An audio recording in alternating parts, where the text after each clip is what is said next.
மரிக்கொழுந்தெல்லாம் இப்போல்லாம் எங்கேயுமே பார்க்க முடியல. ஒரு நாள் பூ மார்க்கெட் போனேன். அங்கே போயிட்டு மரிக்கொழுந்து கேட்டேன். கொஞ்சோண்டு தான் வச்சுருந்தாங்க. ரூ. 60 சொன்னாங்க. ஆனால் மரிக்கொழுந்து வந்து கட்டிங்ஸ்லேருந்தே வளர்க்க முடியும் அப்படின்னு எனக்கு தெரிஞ்சிருந்தா அன்றைக்கே நான் வாங்கிட்டு வந்திருப்பேன். நேற்று யதார்த்தமாக புதுசாக ஒரு நர்சரிக்கு போகவும் அங்கே மரிக்கொழுந்து இருந்துச்சு. இது ₹80 சொன்னாங்க. சரின்னு வாங்கிட்டு வந்துட்டேன். பார்க்கவே ரொம்ப சூப்பராக ஸ்மெல்லே செம்மையாக இருந்தது. ஆனால் இதில் என்னென்ன ஒன்றுனா, இதை பாட்டில் மாற்றி வைக்கலாம் அப்படின்னு சொல்லிட்டு மாற்றி வைக்கும்போது அதில் அவ்வளோ நத்தை இருந்தது. பார்க்க ஒரு மாதிரி அருவருப்பாக இருந்துச்சு. அது எல்லாத்தையுமே ரிமூவ் பண்ணிவிட்டு அதுக்கப்புறமா நான் தொட்டியில் மாற்றி வச்சேன்.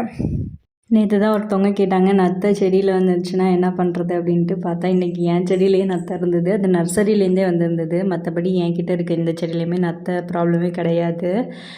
அதனால நான் என்ன பண்ணிட்டேன் அப்படின்னா, செடியை நட்டு வச்சுட்டு சரி 2 நாள் இருக்கட்டும், அதுக்கப்புறம் வேப்பெண்ணெய் கலந்த தண்ணியை ஊற்றிடலாம் அப்படின்னு சொல்லிட்டு விட்டுட்டேன்.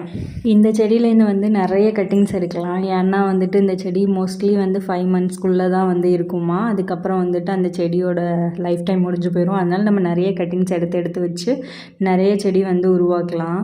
இது 5 மந்த்ஸ் தான் இருக்கும் அப்படின்ட்டு நானே ஒரு சேனலில் தான் பார்த்தேன். ஆனால் நான் எக்ஸ்பீரியன்ஸ் பண்ணல. இனிமேல் தான் நான் எப்படின்னு பார்த்து தெரிஞ்சுக்கணும். இதில் என்ன ஒரு காமெடினா, இந்த செடியை நான் மொத்தம் 3 பாட்டில் மாற்றி வச்சுட்டேன். எதுவுமே கரெக்டாக செட் ஆகலை.